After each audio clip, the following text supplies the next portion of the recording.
தமிழ்நாட்டில் சட்டமன்ற தேர்தலுக்கான வேட்புமனு தாக்கல் 2 வாரங்களில் தொடங்க உள்ளது. தமிழ்நாட்டில் ஏப்ரல் 23ஆம் தேதி சட்டமன்ற தேர்தல் நடைபெறும் என்றும் மே 4ஆம் தேதி வாக்கு எண்ணிக்கை நடைபெறும் என்றும் தலைமை தேர்தல் ஆணையர் ஞானேஷ்குமார் தெரிவித்துள்ளார். டெல்லியில் நடைபெற்ற செய்தியாளர் சந்திப்பில் பேசிய தலைமை தேர்தல் ஆணையர் ஞானேஷ்குமார் தமிழ்நாடு உள்ளிட்ட 5 மாநிலங்களுக்கான தேர்தல் தேதியை வெளியிட்டார். தமிழ்நாட்டில் ஒரே கட்டமாக தேர்தல் நடைபெறும் என்றும் அவர் தெரிவித்தார். Tamil Nadu all 234 assembly constituencies will go for poll on 23rd of April and the counting shall be 4th of May 2026. தமிழ்நாட்டில் வேட்புமனு தாக்கல் மார்ச் 30ஆம் தேதி தொடங்குகிறது. வேட்புமனு தாக்கல் செய்ய ஏப்ரல் 6 கடைசி நாளாகும். தாக்கலான வேட்புமனுக்களின் பரிசீலனை ஏப்ரல் 7ஆம் தேதி தேர்தல் ஆணையம் மேற்கொள்ளும். வேட்புமனுக்களை திரும்பப் பெற விரும்புவோர் ஏப்ரல் 9ஆம் தேதி திரும்பப் பெறலாம். வேட்புமனுவை திரும்பப் பெறும் கடைசி நாளில் இறுதி வேட்பாளர் பட்டியல் வெளியாகும். புதுச்சேரி யூனியன் பிரதேசம், கேரளா, அசாம் ஆகியவற்றுக்கு ஒரே நாளிலும் மேற்கு வங்கத்திற்கு 2 கட்டங்களாகவும் தேர்தல் நடைபெறும் என்று தலைமை தேர்தல் ஆணையர் ஞானேஷ்குமார் தெரிவித்துள்ளார். 5 மாநில தேர்தல் தொடர்பாக செய்தியாளர்களை டெல்லியில் சந்தித்த இந்திய தலைமை தேர்தல் ஆணையர் ஞானேஷ்குமார் அசாம், புதுச்சேரி மற்றும் கேரளாவில் ஏப்ரல் 9இல் வாக்குப்பதிவு நடைபெறும் என்று தெரிவித்தார். All 126 assembly constituencies for Assam, the polling shall be just in one phase and the polling shall take place on 9th of April, Thursday 2026. The counting shall be on 4th. All 140 assembly constituencies of Kerala shall also go for polling on 9th April, that is Thursday, and counting shall be on the same day, that is 4th. Puducherry also will go along with Assam and Kerala. The date of poll is 9th April and the counting will be 4th of May. மேற்கு வங்க மாநிலத்தில் மட்டும் 2 கட்டங்களாக தேர்தல் நடைபெறும் என்றார். West Bengal, the 294 assembly constituencies, the polling shall be held in 2 phases. In the first phase 152 and the second phase 142. The date of poll shall be 23rd of April and 29th of April. And the counting shall be together for all, that is 4th of May 2026. Puducherry, Kerala மற்றும் அசாமில் வேட்புமனு தாக்கல் இன்று தொடங்குகிறது. மின்னணு வாக்கு இயந்திரங்களின் கடைசி 2 சுற்று வாக்கு எண்ணிக்கைக்கு முன்னதாக அஞ்சல் வாக்குகள் எண்ணி முடிக்கப்படும் என தலைமை தேர்தல் ஆணையர் ஞானேஷ்குமார் தெரிவித்துள்ளார். டெல்லியில் செய்தியாளர்களிடம் பேசிய அவர், தேர்தலில் வெளிப்படைத்தன்மையை மேம்படுத்த பல்வேறு நடவடிக்கைகள் எடுக்கப்பட்டுள்ளதாக கூறினார். அதன்படி தேர்தல் முடிவுகள் தொடர்பான அனைத்து விவரங்களும் எண்ணிக்கை முடிந்து 72 மணி நேரத்திற்குள் அதிகாரப்பூர்வ வலைதளத்தில் பதிவேற்றம் செய்யப்படும் என்றார்.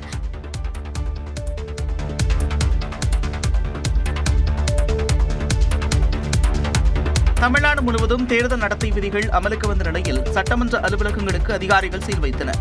கோவை தெற்கு சட்டமன்ற உறுப்பினர் வானதி சீனிவாசன் அலுவலகத்திலிருந்து பொருட்கள் அகற்றப்பட்டன. அரியலூர் மற்றும் ஜெயங்கொண்டம் சட்டமன்ற உறுப்பினர் அலுவலகங்களுக்கு வருவாய்த்துறை அலுவலர்கள் சீல் வைத்தனர். இதேபோன்று தஞ்சை சட்டமன்ற அலுவலகத்தில் பெயர் பலகைகள் அகற்றப்பட்டு சீல் வைக்கப்பட்டது. சீர்காழி சட்டமன்ற உறுப்பினர் அலுவலகத்தை பூட்டி அதிகாரிகள் சீல் வைத்தனர். தருமபுரி மாவட்ட ஆட்சியர் அலுவலகத்தில் அரசு திட்டங்கள் குறித்த பேனர்கள் அகற்றப்பட்டது. நெல்லையில் அரசியல் கட்சியினரின் விளம்பரங்கள் பெயிண்ட் மூலம் அழிக்கப்பட்டன. அரசியல் சார்ந்த சூரட்டிகளை மாநகராட்சி ஊழியர்கள் அகற்றினர். சேலம் ஆட்சியர் அலுவலகம், மண்டல அலுவலகங்களில் அரசின் நலத்திட்டங்கள் சார்ந்த புகைப்படங்கள் அகற்றப்பட்டன.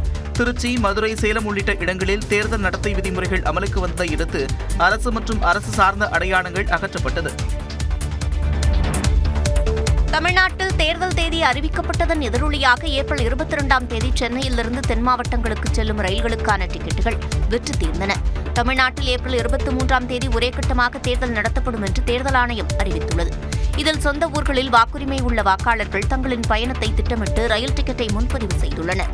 அதன்படி சென்னையிலிருந்து தென் மாவட்டங்களுக்கு இயக்கப்படும் பாண்டியன் விரைவு ரயில், முத்துநகர் விரைவு ரயில், கன்னியாகுமரி விரைவு ரயில், பொதிகை மற்றும் நெல்லை விரைவு ரயில்களில் ரயில் டிக்கெட்டுகள் விற்று தீர்ந்ததுடன் காத்திருப்போர் பட்டியலிலும் முன்பதிவு செய்ய முடியாத நிலை ஏற்பட்டுள்ளது.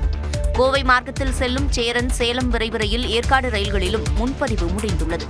அதே நேரம் மதுரை, கோவை மார்க்கத்தில் பகலில் இயக்கப்படும் ரயில்கள், வந்தே பாரத் ரயில்களில் காத்திருப்போர் பட்டியலில் முன்பதிவு செய்ய முடிகிறது. சுங்கச்சாவடிகளை பயன்படுத்துவதற்கான ஆண்டு கட்டணம் 75 ரூபாய் உயர்த்தப்பட்டுள்ளது. தேசிய நெடுஞ்சாலை சுங்கச்சாவடிகளில் கார் உள்ளிட்ட வணிக நோக்கமற்ற வாகனங்களுக்கான ஆண்டு சந்தா வரும் 1ஆம் தேதி முதல் அதிகரிக்கப்படுகிறது. நாடு முழுவதும் தேசிய நெடுஞ்சாலைகளில் சுங்கச்சாவடிகளை அமைத்து 4 சக்கர வாகனங்களுக்கு சுங்க கட்டணங்களை ஃபாஸ்டாக் மூலம் மத்திய அரசு வசூலித்து வருகிறது. அவ்வப்போது கட்டணங்கள் உயர்த்தப்பட்டு வரும் நிலையில் சில சுங்கச்சாவடிகளை ஒருமுறை கடக்கவே 100 ரூபாய்க்கும் மேல் அதிகமாக கட்டணம் வசூலிக்கப்படுகிறது. இதற்கு மக்கள் கடும் எதிர்ப்பு தெரிவித்து வருகின்றனர். இந்நிலையில் மற்றொரு இடியாக சுங்கச்சாவடிகளில் ஆண்டு கட்டணமும் உயர்த்தப்படுவதாக அறிவிக்கப்பட்டுள்ளது. நாடு முழுவதும் உள்ள தேசிய நெடுஞ்சாலை சுங்கச்சாவடிகளில் வாகனங்கள் கடப்பதற்கு ஆண்டு கட்டணம் கடந்த ஆண்டு ஆகஸ்டில் நிர்ணயிக்கப்பட்டது. ஃபாஸ்டாக் ஆண்டு பாஸ் என குறிப்பிடப்படும் இந்த முறைக்கு ஆண்டு கட்டணமாக 3000 ரூபாய் நிர்ணயிக்கப்பட்டது. ஒரே ஆண்டில் பாஸ் மூலம் நாட்டில் உள்ள 1250 சுங்கச்சாவடிகளை வாகனங்கள் கடக்க முடியும். இந்த திட்டம் அமலாகி 7 மாதங்களே ஆகியிருக்கும் நிலையில் அதற்கான கட்டணத்தை வரும் 1ஆம் தேதி முதல் 3000 ரூபாயிலிருந்து 3075 ரூபாயாக மத்திய நெடுஞ்சாலை அமைச்சகம் உயர்த்துவதாக அறிவிக்கப்பட்டுள்ளது. ஆண்டு கட்டணம் செலுத்தும் திட்டத்திற்கு நல்ல வரவேற்பு கிடைத்திருப்பதாகவும் தற்போது 56 லட்சம் பேர் வரை பயன்படுத்தி வருவதாகவும் தெரிவித்துள்ள நெடுஞ்சாலைத்துறை, ஃபாஸ்டாக் ஏற்கனவே பயன்படுத்தி வருவோர் ரஜ்மர் யாத்ரா ஆப் மூலமாக தேசிய நெடுஞ்சாலை ஆணைய வலைதளத்திலும் ஆக்டிவேட் செய்யலாம் என்று தெரிவிக்கப்பட்டுள்ளது. அதிமுகவுடன் தனது மனசாட்சியையும் பாஜகவிடம் எடப்பாடி பழனிசாமி அடகு வைத்து விட்டார் என்று முதலமைச்சர் மு.க. ஸ்டாலின் கூறியுள்ளார். சென்னை அமைந்தகரையில் திமுக சிறுபான்மையினர் நல உரிமை பிரிவு சார்பில் நடைபெற்ற இஃப்தார் புனித ரமலான் நோன்பு திறப்பு நிகழ்ச்சியில் பங்கேற்ற முதலமைச்சர் மு.க. ஸ்டாலின், பாஜக ஆளும் மாநிலங்களில் இஸ்லாமியர்கள் மட்டுமின்றி கிறிஸ்தவர்களும் பாதிக்கப்பட்டுள்ளதாக கூறினார். இப்படி நாடு முழுக்க நடக்கக்கூடிய சிறுபான்மை மக்களுக்கு எதிரான வன்முறை பற்றி இன்றைக்கு இருக்கக்கூடிய எதிர்க்கட்சி தலைவர் பழனிசாமி ஏதாவது கருத்து சொன்னாரா? இல்லை.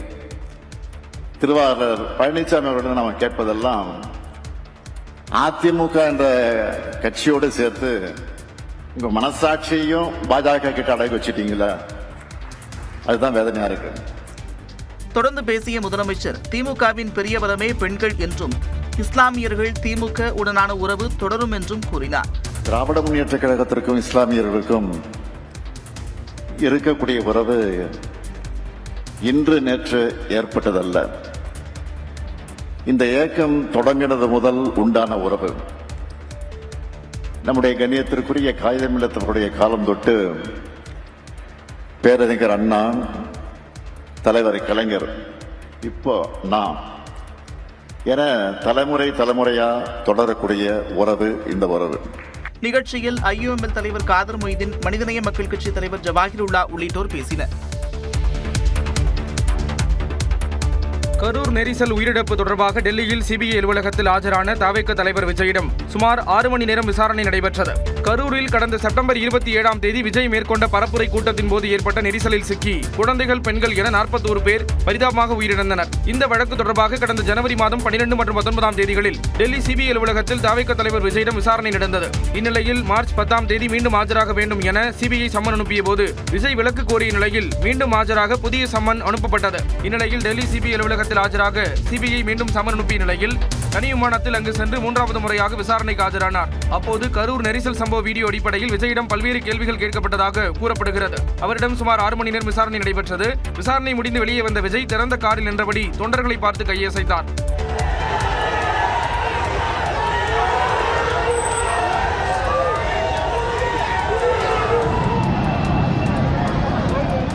விசாரணை நிறைவடைந்த நிலையில் தேவைப்பட்டால் விஜய்க்கு மீண்டும் சம்மன் அனுப்பப்படும் என சிபிஐ அதிகாரிகள் தெரிவித்துள்ளதாக கூறப்படுகிறது.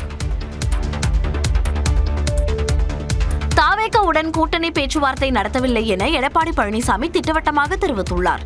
சென்னையில் அதிமுக சார்பில் இஃப்தார் நோன்பு திறப்பு நிகழ்ச்சி நடைபெற்றது. இந்நிகழ்ச்சியில் பங்கேற்ற பின் செய்தியாளர்களிடம் பேசிய எடப்பாடி பழனிசாமி, தொகுதி பங்கீடு சுமூகமாக நடைபெறும் என்றார். தொடர்ந்து தாவேகாவுடன் கூட்டணியா என்ற கேள்விக்கும் பதிலளித்தார். சார், நான் ஏற்கனவே சொல்லிட்டேன்.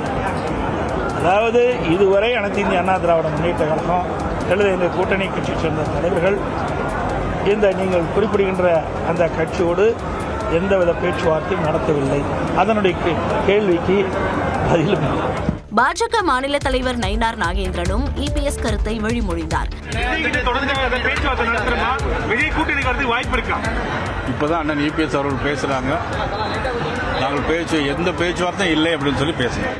அதே நேரம் ஆச்சரியம் நடக்க வாய்ப்புள்ளதாக அதிமுக முன்னாள் அமைச்சர் ராஜேந்திர பாலாஜி தெரிவித்துள்ளார். வருவது நம்ம முடிவெடுக்கக்கூடியது அவர்கள் தான். அவருக்கு நெருக்கமாக உள்ள ஊழியர்கள் இருக்கக்கூடிய எங்களிடத்தில் பேசுகின்ற பொழுது, இந்த தேர்தல் என்பது திமுக எதிர்த்து நடக்கின்ற தேர்தல், நாமெல்லாம் ஒன்றாக இருக்க வேண்டும் என்று எல்லோரும் பேசுகிறார்கள். ஆகவே நீங்கள் நினைப்பது போல் ஆச்சரியங்கள் நடக்கக்கூடிய வாய்ப்புகள் உண்டு. எடப்பாடி பழனிசாமி தலைமையை ஏற்பவர்கள் கூட்டணிக்கு வரலாம் எனவும் ராஜேந்திர பாலாஜி கூறினார். முதலமைச்சராக வேண்டும் என்பதற்காக தான் அனைத்தையும் விட்டுவிட்டு விஜய் அரசியலுக்கு வந்திருப்பதாக தவிக நிர்வாக குழு தலைமை ஒருங்கிணைப்பாளர் செங்கோட்டையன் தெரிவித்துள்ளார். கோவை விமான நிலையத்தில் செய்தியாளர்களை சந்தித்த அவர் விஜய்தான் முதலமைச்சர் வேட்பாளர் என்பதில் மாற்றுக் கருத்து இல்லை என்று கூறினார். தலைவரை பொறுத்தவரையிலும் முதலமைச்சர் என்பதற்காகத்தான் இத்தனை உயர் நிலையிலிருந்து திரைப்படத்திலிருந்து அனைத்து விட்டு இன்றைக்கு வந்திருக்கிறார் சொன்னால் அவர் மட்டும்தான் முதலமைச்சர் என்ற நிலையிலே தான் மக்களும் இருக்கிறார்கள், எல்லோரும் அதிலே இருக்கிறோம். முன்னதாக ஈரோடு மாவட்டம் கோபிச்செட்டிப்பாளையம் பகுதியில் செங்கோட்டையன் துண்டு பிரசுரங்களை விநியோகித்து வாக்கு சேகரிப்பில் ஈடுபட்டார். தொடர்ந்து கூட்டத்தில் பேசிய அவர் தவேகாவை கூட்டணியில் இணைக்க பலர் முயற்சி செய்வதாக தெரிவித்தார்.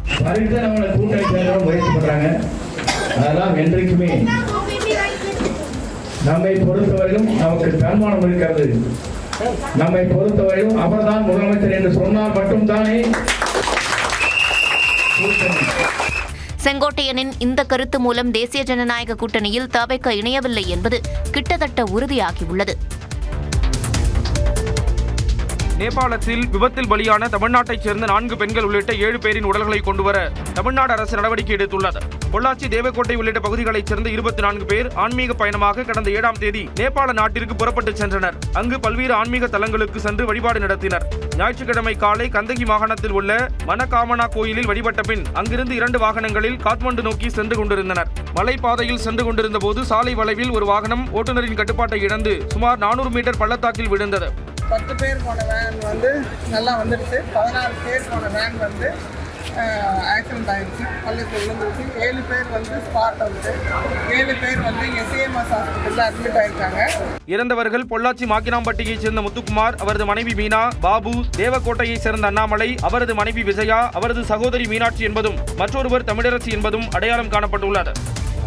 7 பேர் உடல்களையும் மத்திய மாநில அரசுகள் மீட்டு அங்கிருந்து அவர்களை நல்ல விதமாக இங்கு கொண்டு வந்து சேர்க்க வேண்டும். உயிரிழந்த 7 பேரின் உடல்களையும் உடற்கூறாய்வுக்கு பின் விமானத்தில் சென்னை கொண்டு வந்து பின்னர் சொந்த ஊருக்கு அனுப்பி வைக்க தமிழ்நாடு அரசு நடவடிக்கை எடுத்துள்ளது.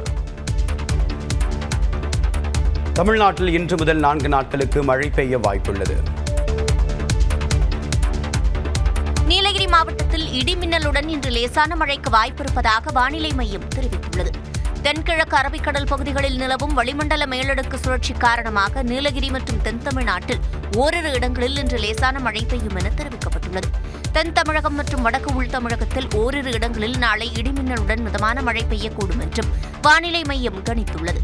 வரும் 18 மற்றும் 19 ஆகிய தேதிகளில் தமிழ்நாட்டில் ஒரு சில இடங்களிலும் புதுச்சேரி மற்றும் காரைக்கால் பகுதிகளிலும் மிதமான மழைக்கு வாய்ப்பிருப்பதாக தெரிவிக்கப்பட்டுள்ளது. இன்று முதல் அடுத்த 3 நாட்கள் தமிழ்நாட்டில் ஓரிரு இடங்களில் குறைந்தபட்ச வெப்பநிலை இயல்பை விட சற்று அதிகமாக இருக்கும் என தெரிவித்துள்ள வானிலை மையம் சென்னை மற்றும் புறநகர் பகுதிகளில் வானம் மேகமூட்டத்துடன் காணப்படும் என கூறியுள்ளது.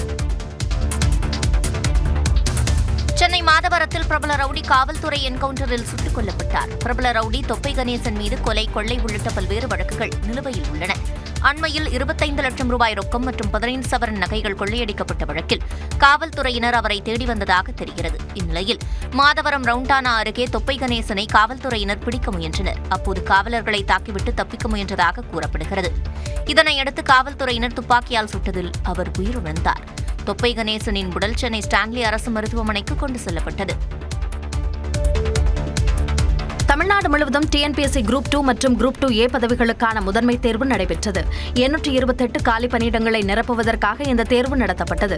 இது தொடர்பாக தேர்வு எழுதியவர்கள் கூறிய கருத்துக்களை தற்போது பார்க்கலாம். ஈஸியாக தான் இருந்துச்சு. ஜிஎஸ்லாம் ரொம்ப ஈஸியாக தான் இருந்துச்சு. மேக்ஸும் கொஞ்சம் ஈஸியாக தான் இருந்துச்சு. எல்லாமே போடுற மாதிரி சம் தான் இருந்துச்சு. எல்லாமே கொஞ்சம் கரண்ட் அஃபேர்ஸ் கொஞ்சம் வெளியே இருந்து அதிகமாக வந்திருந்த மாதிரி எனக்கு தெரிஞ்சிருந்தது. அப்புறம் கொஞ்சம் ரீசனிங் கொஞ்சம் பரவாயில்லாமல் இருந்தது. அவ்வளோதான், மற்றபடி ஒன்றும் இல்லை. கேன்சல் பண்ணாங்களே, அதை கம்பேர் பண்ணுறப்போ இந்த வாட்டி கொஞ்சம் டஃப்பாக தான் கேட்டிருந்தாங்க. கரண்ட் அஃபேர்ஸ் தான் நிறைய படிச்சிருக்கணும். ஸோ அவ்வளோ போன தடவை கம்பேரிட்டிவ்லி ஈஸியாக இருந்துச்சு. இப்போ தடவை கொஞ்சம் கஷ்டமாக இருந்துச்சு. அவ்வளோ டைம் பத்தில் போன டைம் கொஸ்டின் பேப்பர் மாடரேட்டாக இருந்துச்சு. இந்த time moderate to difficult level இருந்துச்சு. இந்த டைம் பத்தலை. ஜிகேல கொஞ்சம் டஃப்பாக இருந்தது. அப்புறம் ரீசனிங் ஓரளவு டஃப்பாக கேட்டிருந்தான். போன கொஸ்டின் பேப்பரே கேட்டிருக்கலாமோன்னு தோணுது.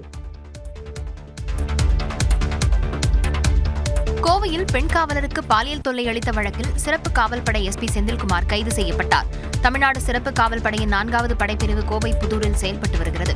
தமிழ்நாடு முழுவதிலுமிருந்து காவல் பணிக்கு தேர்ச்சி பெற்றவர்களுக்கு இங்கு பயிற்சி அளிக்கப்படுகிறது. இங்கு தளவாயாக இருக்கும் செந்தில்குமார் கடந்த ஆண்டு அக்டோபர் மாதம் 19ஆம் தேதி பெண் காவலரை கையை பிடித்து இழுத்ததாக கூறப்படுகிறது. அதன்பின் அங்கிருந்து தப்பி வீட்டிற்கு சென்ற பெண் காவலரை உதவி ஆய்வாளர் புஷ்பா குமாரி மூலம் மீண்டும் அலுவலகத்திற்கு வரவழைத்து செந்தில்குமார் பாலியல் வன்கொடுமை செய்து மிரட்டல் விடுத்ததாக தெரிகிறது. இதுபற்றி பாதிக்கப்பட்ட பெண் காவலர் அளித்த புகாரின் பேரில் சிறப்பு காவல் படை தளவாய் செந்தில்குமாரை பணியிடை நீக்கம் செய்து தமிழ்நாடு அரசு அண்மையில் உத்தரவிட்டிருந்தது. தொடர்ந்து துறை ரீதியான விசாரணை நடத்தப்பட்டு வந்தது. விசாரணையில் பெண் காவலருக்கு பாலியல் துன்புறுத்தல் செய்தது உறுதி செய்யப்பட்ட நிலையில் செந்தில்குமாரை காவல்துறையினர் கைது செய்து சிறையில் அடைத்தனர். செந்தில்குமார் மீது கடத்தல், பாலியல் வன்முறை, அதிகாரத்தை தவறாக பயன்படுத்தி பாலியல் உறவு கொள்ளுதல் உட்பட 10 பிரிவுகளின் கீழ் வழக்கு பதிவு செய்யப்பட்டுள்ளது. பாலியல் வன்கொடுமை வழக்கில் எஸ்பி அந்தஸ்து வகிக்கும் காவல்துறை அதிகாரி கைது செய்யப்பட்டிருப்பது சக காவலர்கள் மத்தியில் அதிர்ச்சியை ஏற்படுத்தியுள்ளது.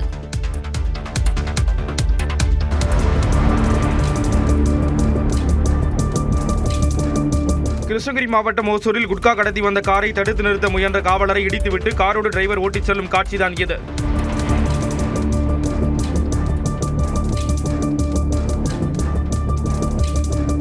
ஓசூர் அருகே மாநில எல்லையான ஜூஜுவாடி காவல் சோதனை சாவடியில் தலைமை காவலர் ராஜீவ் காந்தி சோதனையில் ஈடுபட்டார். அப்போது கர்நாடக மாநிலம் பெங்களூருவில் இருந்து வந்த காரை காவலர் ராஜீவ் காந்தி தடுத்து நிறுத்த முயன்றபோது காரை ஓட்டி வந்தவர் காவலரை காரோடு சுமார் 4 கிலோமீட்டர் தூரம் ஓட்டிச் சென்றார்.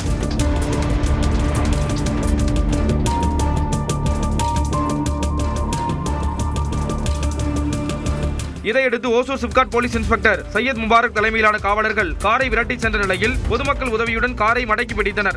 இதைத் தொடர்ந்து காரை ஓட்டி வந்த ஓசூர் காலைக்குண்டா பகுதியைச் சேர்ந்த யார பாஷா என்பவரை கைது செய்த காவலர்கள் அவரிடமிருந்து 2,20,000 ரூபாய் மதிப்புள்ள 390 கிலோ குட்காவையும் 48 கர்நாடக மதுபான பாக்கெட்டுகளையும் பறிமுதல் செய்தனர்.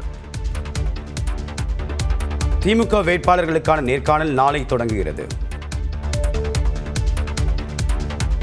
தமிழ்நாடு புதுச்சேரி சட்டப்பேரவை தேர்தலை முன்னிட்டு திமுக சார்பில் போட்டியிட விருப்பமனு அளித்தவர்களுக்கு மார்ச் 17 முதல் 22 வரை திமுக தலைவரும் முதலமைச்சருமான மு.க. ஸ்டாலின் சென்னை அண்ணா அறிவாலயத்தில் நேர்காணல் நடத்துகிறார். இது தொடர்பாக அக்கட்சியின் பொதுச் செயலாளர் துரைமுருகன் வெளியிட்டுள்ள அறிக்கையில் மார்ச் 17ஆம் தேதி புதுச்சேரி மற்றும் காரைக்கால் மாவட்டங்களுக்கான நேர்காணல் நடைபெறும் என்று அறிவிக்கப்பட்டுள்ளது. மார்ச் 18ஆம் தேதி தூத்துக்குடி, நெல்லை, தென்காசி, கன்னியாகுமரி உள்ளிட்ட தென் மாவட்டங்களுக்கான நேர்காணல் காலை 9 மணிக்கு நடைபெறும். அன்று மாலையில் மதுரை, தேனி, விருதுநகர், ராமநாதபுரம் மாவட்டங்களைச் சேர்ந்தவர்களுக்கான நேர்காணல் நடத்துகிறார் முதலமைச்சர் மு.க. ஸ்டாலின். மார்ச் 19 மற்றும் 20 ஆகிய தேதிகளில் கோவை, ஈரோடு, நாமக்கல், சேலம், திருவண்ணாமலை, வேலூர், தருமபுரி உள்ளிட்ட மாவட்டங்களுக்கும், மார்ச் 21ஆம் தேதி திருச்சி, தஞ்சை, பெரம்பலூர், புதுக்கோட்டை மாவட்டங்களைச் சேர்ந்தவர்களுக்கும் திமுக நேர்காணல் நடத்துகிறது. மார்ச் 22இல் சென்னை, திருவள்ளூர், கடலூர், விழுப்புரம், காஞ்சிபுரம் மாவட்டங்களைச் சேர்ந்தவர்களுக்கான நேர்காணல் நடைபெறுகிறது. குறிப்பிட்ட தேதிகளில் விருப்பமனு அளித்தவர்களுடன் மாவட்ட செயலாளர்கள் மட்டும் உடன் வர வேண்டும் என்றும் அறிவுறுத்தப்பட்டுள்ளது. காங்கிரசுக்கு கூடுதல் தொகுதிகள் ஒதுக்கும்போது இடதுசாரிகளுக்கு ஒதுக்க முடியாது என்று கூறுவது நியாயமில்லை என்று மார்க்சிஸ்ட் கம்யூனிஸ்ட் கட்சியின் மாநில செயலாளர் சண்முகம் தெரிவித்த நிலையில் தங்களின் வேதனையை தோழமை கட்சிகள் புரிந்து கொள்ள வேண்டும் என தமிழ்நாடு காங்கிரஸ் தலைவர் செல்வ பெருந்தகை வேண்டுகோள் விடுத்துள்ளார். பல புதிய கட்சிகள் திராவிட முன்னேற்ற கழகத்தினுடைய கூட்டணிக்குள் வந்திருக்கிற காரணத்தினால் நீங்கள் எதிர்பார்க்கிற அளவுக்கு தொகுதிகள் தருவது சிரமம் என்பதை அவர்கள் சொல்லியிருக்கிறார்கள். இருந்தாலும் இதே சிரமத்துக்கு மத்தியிலேதான் காங்கிரஸ் கட்சிக்கு கூடுதலான தொகுதி என்பது வழங்கப்பட்டிருக்கிறது. ஆகவே அவர்களுக்கெல்லாம் கூடுதலாக தருவதற்கு வாய்ப்பு இருக்கிற போது இடதுசாரிகளுக்கு தர முடியாது என்று சொல்வதற்கான எந்த விதமான நியாயமும் இல்லை. உங்களுடைய உரிமையை கேளுங்கள். மாண்பு முதலமைச்சருக்கு மனம் இருக்கிறது, இருந்தால் கொடுப்பார். காங்கிரஸ் பேர் இயக்கத்திற்கு ஏன் கொடுத்தீர்கள் என்றால் எங்களுடைய வேதனையை தோழமை கட்சிகள் புரிந்து கொள்ள வேண்டும். 110 தொகுதிகளை நின்றோம், பிறகு 63, பிறகு 41, பிறகு 25. இதையெல்லாம் அவர்கள் புரிந்து கொள்ள வேண்டும். இடங்களுக்கு நாங்கள் அதிக முக்கியத்துவம் தரல, அதே நேரத்தில் எங்களுடைய கோரிக்கைகளுக்கு நாங்கள் அதிக முக்கியத்துவம் கொடுக்கிறோம். இது வந்து ஒட்டுமொத்த தமிழ் சமூகத்தின் கோரிக்கை. திமுகவுடனான கூட்டணி தொடர்பாக தமிழக வாழ்வுரிமை கட்சியின் தலைவர் வேல்முருகன் இவ்வாறு கூறினார். அந்த கட்சியின் உயர்நிலைக்குழு கூட்டத்திற்கு பிறகு நியூஸ் 18 தமிழ்நாடுக்கு வேல்முருகன் பேட்டி அளித்தார். அப்போது முதலமைச்சரிடம் 10 கோரிக்கைகளை முன்வைத்துள்ளதாக தெரிவித்தார். மேலும் தேமுதிக உள்ளிட்ட கட்சிகள் திமுக கூட்டணிக்கு வந்துள்ளதால் தங்களுக்கு எந்த அழுத்தமும் இல்லை என்றும் அவர் கூறினார். தொடர்ந்து பேசிய அவர் அதிமுக கூட்டணியில் இணைய வாய்ப்புள்ளதா என்ற கேள்விக்கும் பதிலளித்தார். வேட்புமனு தாக்கல் செய்து திரும்ப பெறுகின்ற நேரம் வரையில் இதுக்கு நேரம் இருக்கிறது. கண்டிப்பாக இந்த கோரிக்கைகளை குறித்து மாண்புமிகு முதலமைச்சர் அவர்கள் பரிசீலனை செய்வார் என்று தான் நான் நம்புகிறேன். ஒருவேளை எங்களுக்கு அப்படி ஒரு பாசிட்டிவான ஒரு தகவல் வரவில்லை என்றால் அதற்கு பிறகு எங்கள் அரசியல் தலைமை குழு கூடி முடிவெடுத்து நாங்கள் உரிய முடிவுகளை அறிவிப்போம். தங்களது கோரிக்கையை முதலமைச்சர் பரிசீலிப்பார் என்ற நம்பிக்கை இருப்பதாகவும் வேல்முருகன் தெரிவித்தார். சமையல் எரிவாயு தட்டுப்பாடு விவகாரத்தில் மத்திய அரசை கண்டித்து தமிழ்நாடு முழுவதும் திமுக கூட்டணி கட்சிகள் ஆர்ப்பாட்டத்தில் ஈடுபட்டன. சென்னை சைதாப்பேட்டையில் நடைபெற்ற ஆர்ப்பாட்டத்தில் அமைச்சர் மா சுப்பிரமணியன், விசிக தலைவர் திருமாவளவன் உள்ளிட்டோர் கலந்து கொண்டனர். அப்போது செய்தியாளர்களிடம் பேசிய திருமாவளவன், விஜய் பாஜகவிற்கு அடிபணிந்தால் அவருடைய அரசியல் எதிர்காலம் சூனியமாகிவிடும் என்று எச்சரித்தார். அழுத்தம் கொடுத்து அவரை அடிபணிய வைக்க முயற்சிக்கிறார்கள் என்றும் ஊடகங்களில் பெரிய அளவிலே விவாதிக்கப்படுகின்றன. அவர் அந்த அச்சுறுத்தலுக்கு அடிபணிவாரேயானால் அவருடைய அரசியல் எதிர்காலம் சூன்யமாகிவிடும். திருச்சியில் நடைபெற்ற ஆர்ப்பாட்டத்தில் பேசிய அமைச்சர் KN நேரு, எடப்பாடி பழனிசாமிக்கு மக்கள் மீது அக்கறை இருந்தால் மத்திய அரசிடம் பேசி எரிவாயு சிலிண்டரை கேட்டு பெற்றுத்தர வேண்டும் என்று வலியுறுத்தினார். காஞ்சிபுரம் மாவட்டம் குன்றத்தூரில் தமிழ்நாடு காங்கிரஸ் தலைவர் செல்வப்பெருந்தகை தலைமையில் நடைபெற்ற ஆர்ப்பாட்டத்தில் விசிக, தேமுதிக, இடதுசாரி உள்ளிட்ட கூட்டணி கட்சிகளைச் சேர்ந்த 1000க்கும் மேற்பட்டோர் கலந்து கொண்டனர். காஞ்சிபுரத்தில் நடைபெற்ற ஆர்ப்பாட்டத்தில் மார்க்சிஸ்ட் கம்யூனிஸ்ட் மாநில செயலாளர் சண்முகம், திருவள்ளூர் மாவட்டம் பூந்தமல்லியில் நடைபெற்ற ஆர்ப்பாட்டத்தில் திமுக அமைப்புச் செயலாளர் RS பாரதி ஆகியோர் கலந்து கொண்டனர்.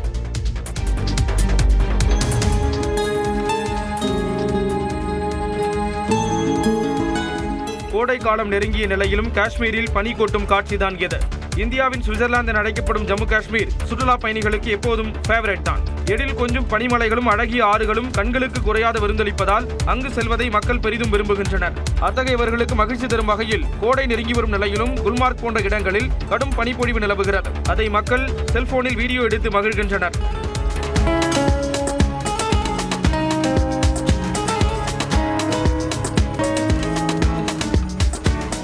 பயணிகளை கவரும் வகையில் ஜம்மு காஷ்மீர் தலைநகர் ஸ்ரீநகரில் வண்ண வண்ண மலர்களால் ஆன துலிப் பூங்கா உருவாக்கப்பட்டுள்ளது.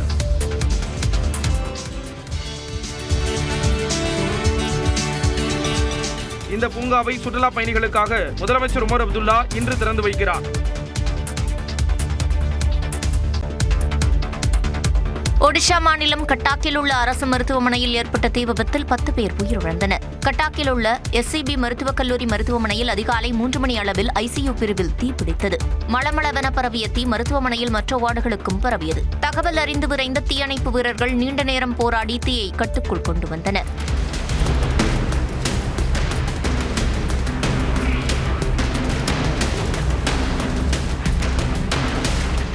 தீ விபத்தில் சிக்கி 10 பேர் உயிரிழந்தனர். மேலும் தீக்காயங்களுடன் 11 பேர் தீவிர சிகிச்சை பிரிவில் அனுமதிக்கப்பட்டுள்ளனர்.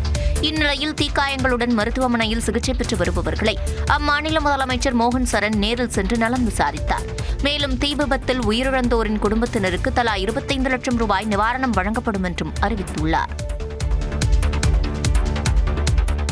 ஆந்திர மாநிலம் சித்தூர் மாவட்டத்தில் இருசக்கர வாகனத்திலிருந்து வெளியேறிய கார்பன் மோனாக்சைடு விஷவாயுவை சுவாசித்ததால் ஒரே குடும்பத்தைச் சேர்ந்த 4 உயிரிழந்த சம்பவம் அதிர்ச்சியை ஏற்படுத்தியுள்ளது. சித்தூர் மாவட்டம் பொங்கனூர் நகரைச் சேர்ந்த முரளி என்பவர் தனது வாகனத்தை பழுதுபார்த்த நிலையில் அதனை இரவு முழுவதும் இயக்கத்திலேயே வைத்திருக்க வேண்டும் என்று மெக்கானிக் கூறியதாக தெரிகிறது. அதன்படி முரளி வாகனத்தை வீட்டுக்குள் ஸ்டார்ட் செய்து வைத்து கதவுகளை மூடிவிட்டு மனைவியுடன் மொட்டை மாடியில் தூங்கச் சென்றார். இந்நிலையில் வீட்டிற்குள் முரளியின் தந்தை ராமச்சந்திரையா, மகன் கார்த்திக், இரட்டை மகள்களான சந்தனா, சரிதா ஆகியோர் தூங்கிக் கொண்டிருந்தனர். இச்சூழலில் விடிய விடிய இருசக்கர வாகனத்திலிருந்து வெளியேறிய கார்பன் மோனாக்சைடு விஷவாயுவை சுவாசித்து மூச்சு திணறல் ஏற்பட்டு 4 பேரும் உயிரிழந்தனர். இதையடுத்து சம்பவ இடத்திற்கு விரைந்த காவலர்கள் உயிரிழந்த 4 பேரின் சடலங்களையும் கைப்பற்றி விசாரணை மேற்கொண்டு வருகின்றனர். கேரளாவில் MLA-க்களாக உள்ள 56 பேருக்கு தேர்தலில் போட்டியிட ஆளும் மார்க்சிஸ்ட் கம்யூனிஸ்ட் கட்சி மீண்டும் வாய்ப்பு வழங்கியுள்ளது. கேரளாவில் மொத்தமுள்ள 140 தொகுதிகளில் 86 தொகுதிகளில் மார்க்சிஸ்ட் கம்யூனிஸ்ட் கட்சி நேரடியாக போட்டியிடுகிறது. கேரளாவில் இடதுசாரி கட்சிகளின் கூட்டணி ஆட்சி நடைபெறும் நிலையில் ஏப்ரல் 9ஆம் தேதி ஒரே கட்டமாக தேர்தல் நடைபெறுகிறது. இந்நிலையில் ஆளும் மார்க்சிஸ்ட் கம்யூனிஸ்ட் கட்சி வேட்பாளர் பட்டியலை வெளியிட்டுள்ளது.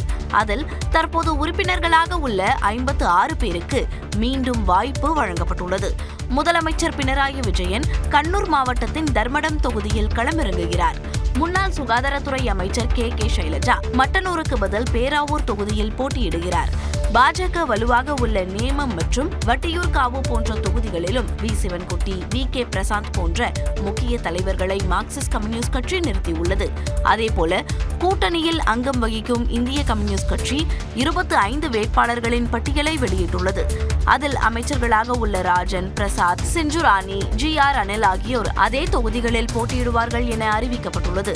எதிர்க்கட்சித் தலைவர் சதீசனின் பரவூர் தொகுதியில் கைப்பமங்கலம் தொகுதியின் சிட்டிங் MLA டைசன் களம் இறக்கப்பட்டுள்ளார். மறுபுறம் ஐக்கிய ஜனநாயக முன்னணி கூட்டணிக்கு தலைமை வகிக்கும் காங்கிரஸ் முதல்கட்ட வேட்பாளர்கள் பட்டியலை இன்று வெளியிடுகிறது.